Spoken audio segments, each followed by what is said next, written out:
네, 광고 때 말씀드린 것처럼 담임 목사님께서 지금 남아공 선교 나가 계십니다.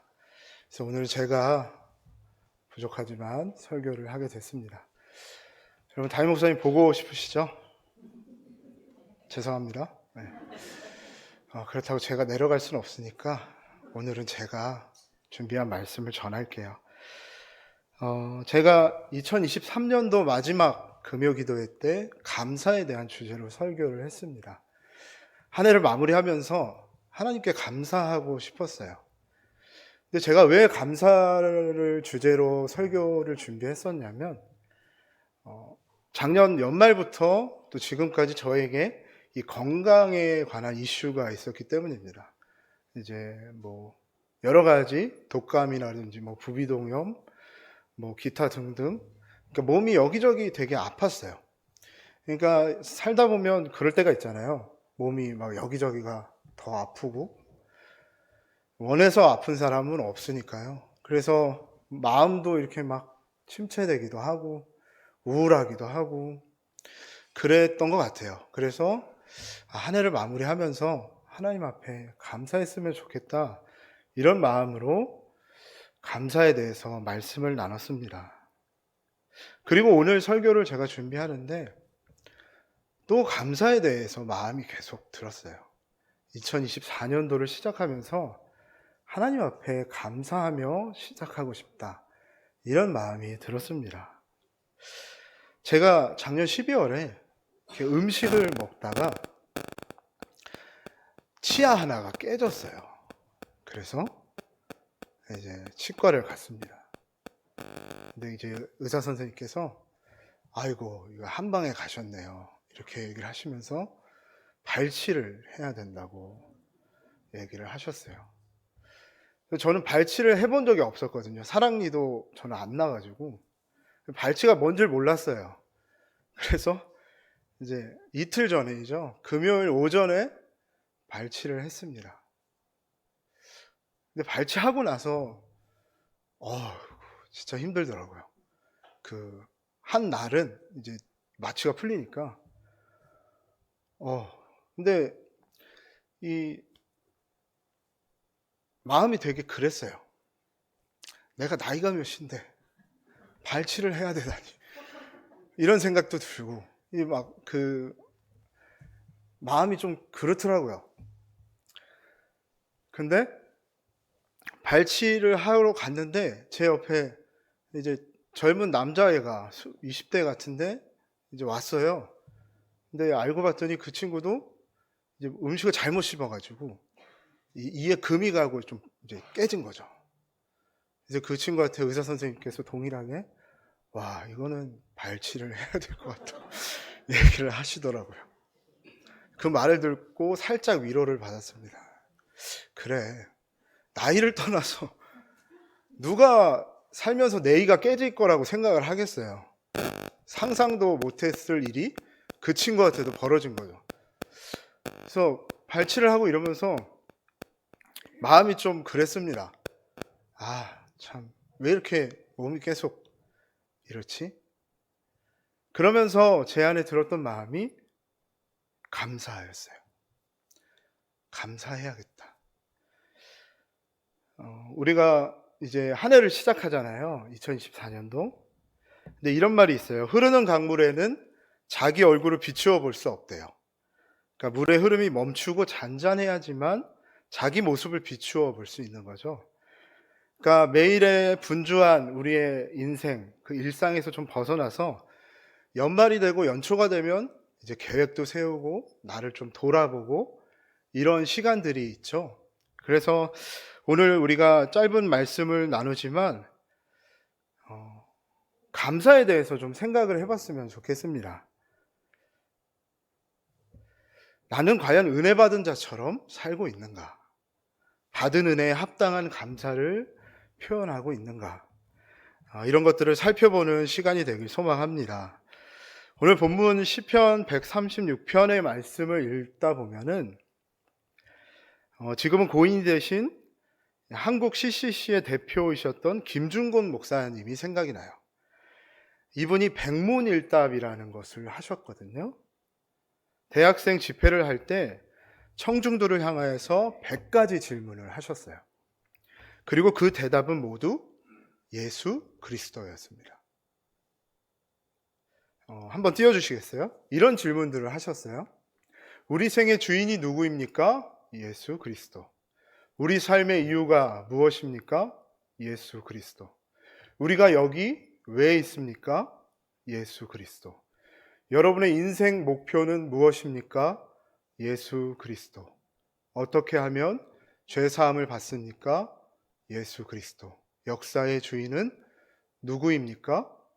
예수 그리스도. 이렇게 100번을 하는 거예요. 단조롭고 계속 반복되니까 사람들을 지치게 할 것 같지만 대답을 반복할수록 무게와 깊이가 더해집니다. 이 반복되는 질문 속에서 새로운 질문이 떠오를 때마다 예수 그리스도. 예수 그리스도만이 우리의 답이 된다는 것을 우리 가슴 깊이 새기게 하는 거죠. 오늘 우리는 22절에서 26절만을 봉독을 했지만 이 1절부터 끊임없이 반복되는 후렴구가 있어요. 무엇입니까? 감사하라. 그 인자하심이 영원함이로다. 마치 경상도 민요 쾌지나 칭칭나네처럼 뒤에 쾌지나 칭칭나네로 화답을 하는 거예요. 제가 그 민요를 잘 모르니까 나나나나나나나 쾌지나 칭칭나네 이렇게 하잖아요. 그 곡이 그렇거든요. 뭐라고 하고 쾌지나 칭칭나네 이렇게 하는 거예요. 그게 이제 반복이 되는 거예요. 그러니까 이 시는 유대인들이 절기의 제사 때 온 회중이 함께 부르던 노래였던 것으로 추정이 돼요. 제사장이나 성가대가 감사하라 이렇게 노래하면 회중이 그 인자하심이 영원함이로다 이렇게 화답하는 거죠. 우리도 이런 식으로 4절에서 9절 말씀을 한번 읽고 싶은데요. 우리 여러분께서 그 인자하심이 영원함이로다 이렇게 화답을 해주셨으면 좋겠어요. 한번 읽어볼까요? 홀로 큰 기이한 일들을 행하시는 이에게 감사하라. 지혜로 하늘을 지으신 이에게 감사하라. 땅을 물 위에 펴신 이에게 감사하라. 큰 빛들을 지으신 이에게 감사하라. 해로 낮을 주관하게 하신 이에게 감사하라. 달과 별들로 밤을 주관하게 하신 이에게 감사하라. 아멘. 이 구절들은 세상을 창조하신 하나님께 감사하는 내용들입니다. 이어지는 구절들을 쭉 보면요. 출애굽의 구원의 역사로 인해 감사하고요. 가나안 땅을 정복하게 하신 하나님께 또 모든 육체에 식물을 주신 하나님께 감사합니다. 단순하고 반복적인 문구들이지만 화답할수록 묵상할수록 점점 힘있게 우리의 마음을 울리게 되는 구절입니다. 무엇이든 자주 반복하는 것이 우리의 몸에 배게 된대요. 그래서 바라기는 여러분 불평하는 것들이 우리에게 있는 것이 아니라 이 감사가 우리의 마음과 생각을 지배할 수 있도록 반복되었으면 좋겠어요. 그래서 우리가 이 시편 136편을 보면서 이렇게 한번 생각해 봤으면 좋겠어요. 나에게, 나의 인생에, 지금까지 나의 삶에 이렇게 하신 이에게 감사하라. 그 인자하심이 영원함이로다. 여러분 얼마나 쓰실 수 있겠어요? 여러분의 감사가 점점 늘어나셨으면 좋겠습니다. 최소 자신의 나이만큼 채워졌으면 좋겠어요. 막 고민해가지고 감사할 게 뭐가 있지? 한번 생각해 봤는데 없으면 안 되잖아요. 주의 인자하심이 영원하십니다. 이렇게 감사의 고백이 저와 여러분에게 터져 나왔으면 좋겠습니다. 우드셀라 증후군이라는 말이 있어요. 이전의 나쁜 기억들은 잊어버리고 좋은 기억만 남기려고 하는 심리를 뜻합니다. 무드셀라는 노아 홍수 이전에 살았던 인물인데요. 세상에서 가장 오래 산 사람입니다. 무려 969세를 살았어요. 너무 많이 살았죠. 네, 100세 시대인데 저는 이것도 궁금해요. 나중에 하나님 나라 가면 물어보고 싶어요. 하나님, 무드셀라는 왜 969세를 산 거죠? 그분이 원한 겁니까? 이렇게 한번 물어보고 싶어요. 제 생각에는 너무 힘들었을 것 같거든요. 그렇게 오래 산다는 게. 근데 나이가 들수록 과거에 좋았던 기억만을 떠올리고 그 당시로 돌아가고 싶어 했다라는 데서 유래된 용어예요. 그러니까 실제로 무드셀라가 그렇게 생각했는지는 모르지만 가장 오래 살았잖아요. 그래서 나이가 들수록 사람들은 과거를 떠올리고 그때가 좋았지, 그렇게 그리워하는 경향이 있다는 겁니다. 출애굽기 16장 3절 말씀을 함께 볼까요? 이스라엘 자손이 그들에게 이르되 우리가 애굽 땅에서 고기 가마 곁에 앉아 있던 때와 떡을 배불리 먹던 때에 여호와의 손에 죽었더라면 좋았을 것을 너희가 이 광야로 우리를 인도해내어 이 온 회중이 주려 죽게 하는도다. 이 말씀은요, 애굽을 탈출한 이스라엘 백성들이 광야의 어려움에 봉착하니까 했던 말이에요. 애굽에서 지냈던 때를 그리워하는 겁니다. 근데 정말 이들이 말하는 것처럼 애굽에 있었을 때 고기와 떡을 배불리 먹었습니까? 정말 그때가 더 좋았을까요? 아니요. 이들은 강제 노동에 시달리고 집도 주지 않으면서 벽돌을 굽게 했어요. 재료도 다 주지 않고. 그리고 온갖 학대 속에서 하나님께 살려달라고 부르짖었던 그들입니다. 그럼에도 왜 이렇게 아름답게 포장을 해서 생각을 하는 걸까요? 현재의 삶이 너무 고된 거예요. 그 앞에 닥친 문제가, 현실이 너무 힘든 겁니다. 그러니까 지금의 삶에 불만이 클수록 과거를 더 그리워하게 되는 거죠. 그래야 지금의 고통을 조금 잊을 수 있는 것 같은 거예요. 그런데 이건요, 일종의 도피하고자 하는 심리입니다. 이 애굽이라는 과거에 흠뻑 빠졌던 결과가 이스라엘 백성들에게 어떻게 나타났죠? 10가지 재앙으로 애굽을 탈출하게 하신 하나님을 잊어버렸어요. 홍해를 마른 땅처럼 건너게 하셨고, 매일마다 만나를 내려주셨고, 매일마다 구름 기둥과 불 기둥으로 인도하셨던 하나님을 잊게 만들었습니다.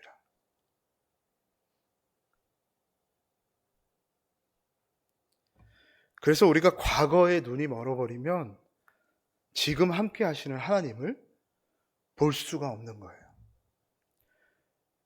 여러분, 이 말은 과거를 그냥 잊어버리라는 말이 아닙니다. 오늘 136편, 이 시편 말씀은 과거에 함께 하셨던 하나님을 기억하면서 그 인자하심이 영원하다 노래하는 거예요. 다시 말하면요, 그때의 하나님이 지금도 계시다는 거예요. 그때의 하나님이 지금도 다스리고 계심을 잊지 않기 위해 노래하는 것입니다. 지금의 현실에 문제가 있지만, 힘이 들지만 하나님의 인자하심은 그 모든 것들을 덮으시고도 남으시고 그 문제보다 더 크시다는 것을, 그 믿음을 고백하는 것이죠. 지금 우리의 현실을 보면 참 어려워요. 사는 게 쉽지 않습니다. 세계 곳곳에서 전쟁과 재난이 계속되고 있어요. 전쟁은 사람과 사람이, 나라와 나라가 싸우는 거죠. 그리고 이상기후로 인해서 전 세계가 아우성입니다. 기온이 막 말도 안 되게 떨어지는 곳, 홍수가 일어나고. 여러분, 우리가 조금만 관심을 가지고 보면 지금 우리 시대가 정말로 어려운 시대이구나, 이것을 알 수 있어요. 우리나라의 상황은 어떻습니까? 안보와 경제 상황도 불안합니다. 고금리와 물가 인상으로 너무 팍팍해져 가요.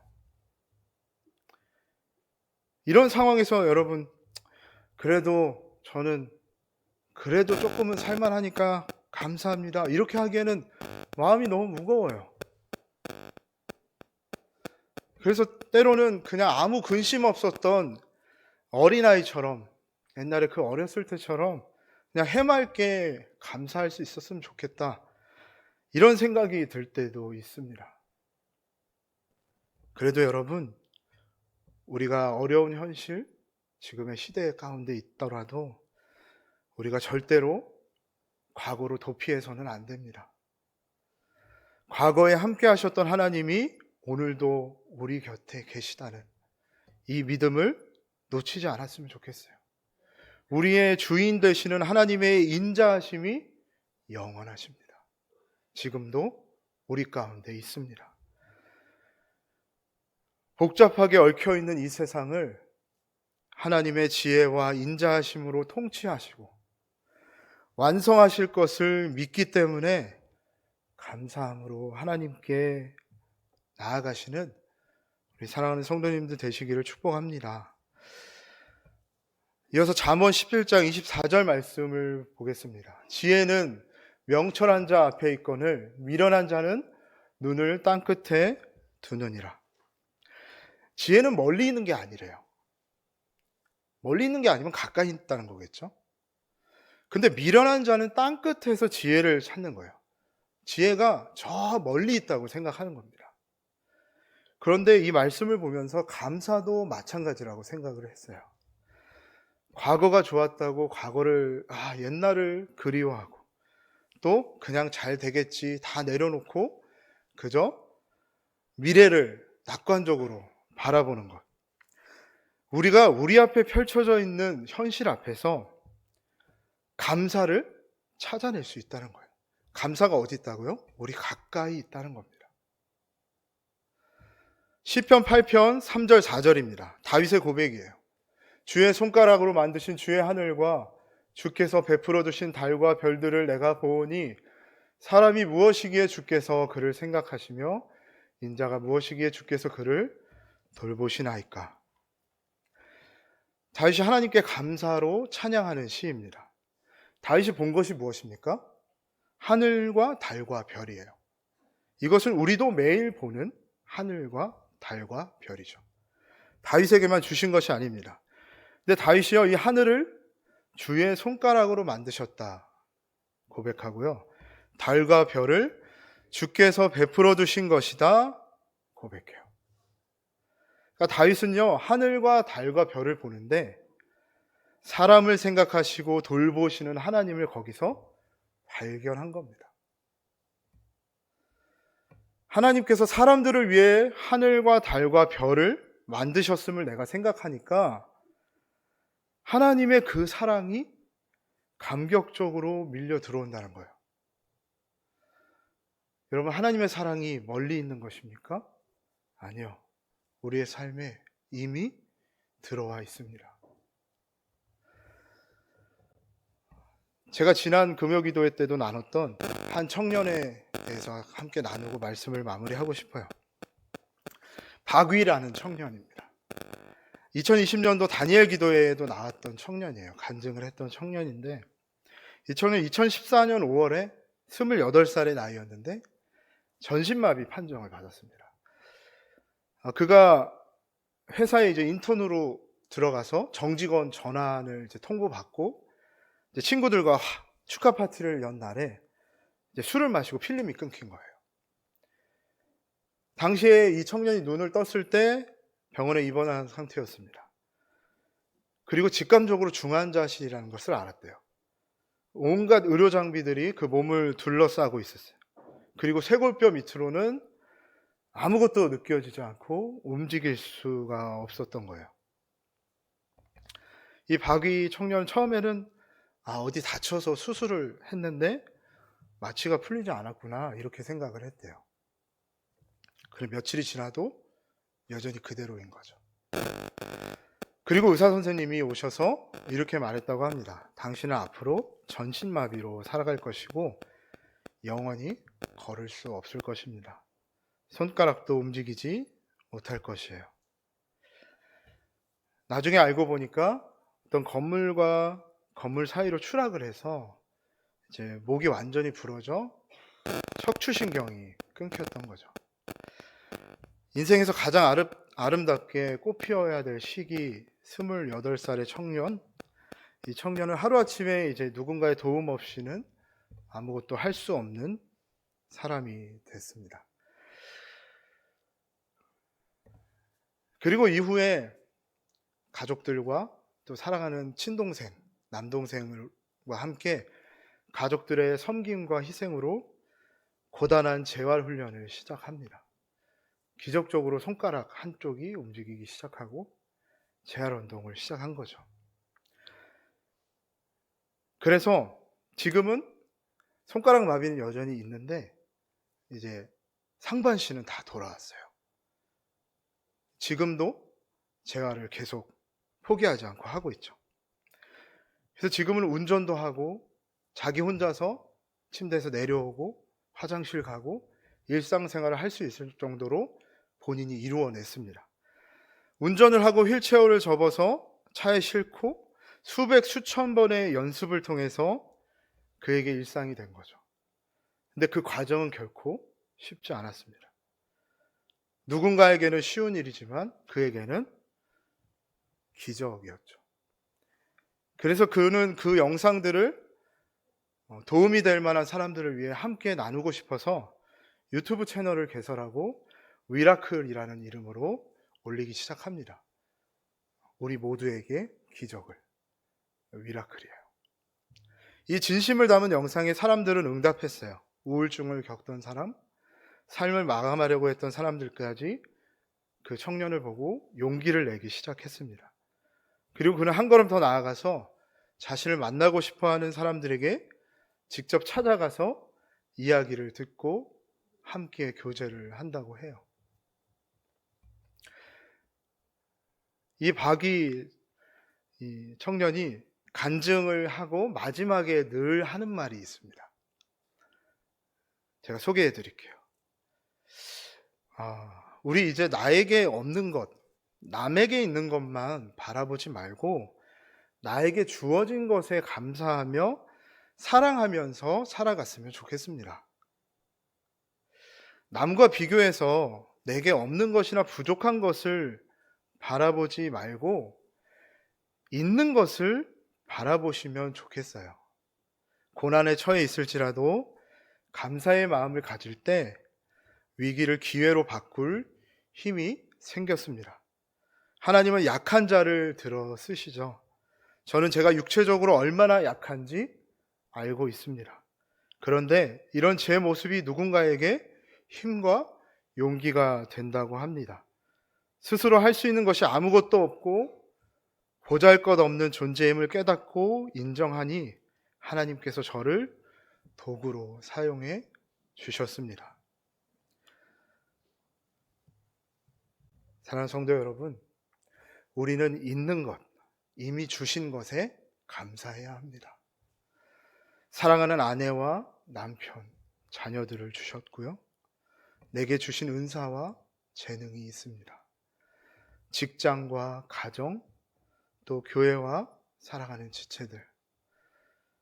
없는 것이 아니라 있는 것에 감사해야 합니다. 그래서 저는 보내버린 그 일을 보내기로 했어요. 없는 것 때문에 힘들었잖아요. 왜 없지? 내 이빨 하나 어디 갔지? 이러고 있었잖아요. 근데 제가 말씀을 준비하면서요. 그래, 지금 있는 것을 바라보고 그 친구들을 사랑하며 관리 잘하고 감사하자. 2개 안 나간 게 어디예요? 네. 2개 나갔으면 주님도 다 생각이 있으셔서 하나만 나가게 하셨겠죠. 여러분, 있는 것을 우리가 봤으면 좋겠어요. 좋아하는 것을 가지려고 하는 인생입니다. 세상은 그렇게 말해요. 그런데 여러분, 가지고 있는 것을 좋아하는 삶으로 바뀌어야 합니다. 없는 것을 얻으려고 하라는 인생이에요. 이 세상은 없는 것을 빨리 얻어야 된다. 근데 여러분, 얻은 것을, 하나님이 주신 것을 주님 안에서 누리는 삶으로 우리는 바뀌어야 될 줄로 믿습니다. 감사는 멀리 있는 것이 아니라 지금 여러분의 앞에, 우리 앞에 있습니다. 사랑하는 가족들을 보세요. 제가 말씀 준비하면서 어제죠, 우리 사랑하는 제 딸들 두 자매가 이렇게 막 놀고 있는 것을 봤어요. 그러면서 주님 감사합니다, 이런 마음을 가졌습니다. 그러니까 우리 딸이 막 뭘 해야 되고 뭘 성취해야 되고 막 공부 잘해야 되고 이런 게 아니라요, 그냥 내 딸이어서 나한테 보내주셔서 참 감사합니다, 이런 마음이 들었어요. 여러분, 이 마음이 어떻게 들었을까요? 주님께서 주신 마음이죠. 제가 어떻게 그런 생각을 하겠습니까? 말씀을 준비하면서 그 말씀 안에서 주님이 그런 마음을 주셨어요. 여러분, 주님이 주신 것들을 바라보십시오. 그리고 그것을 기억하십시오. 그리고 감사할 수 있었으면 좋겠습니다. 감사하라, 그 인자하심이 영원함이로다. 여러분, 이 후렴구가요, 우리의 삶에 계속 반복됐으면 좋겠습니다. 2024년도 한 해 동안 매일매일의 여러분의 삶에 하루하루, 가정 안에서, 직장 안에서 만나는 모든 사람들과 그 안에서 감사하라, 그 인자하심이 영원함이로다, 이 고백이 나왔으면 좋겠습니다. 반복되는 우리의 일상 속에서 또 어려움과 예상치 못한 난관 앞에서도 변함없으신 하나님의 인자하심에 감사하시는 우리 사랑하는 성도님들 되시기를 주님의 이름으로 축복합니다. 우리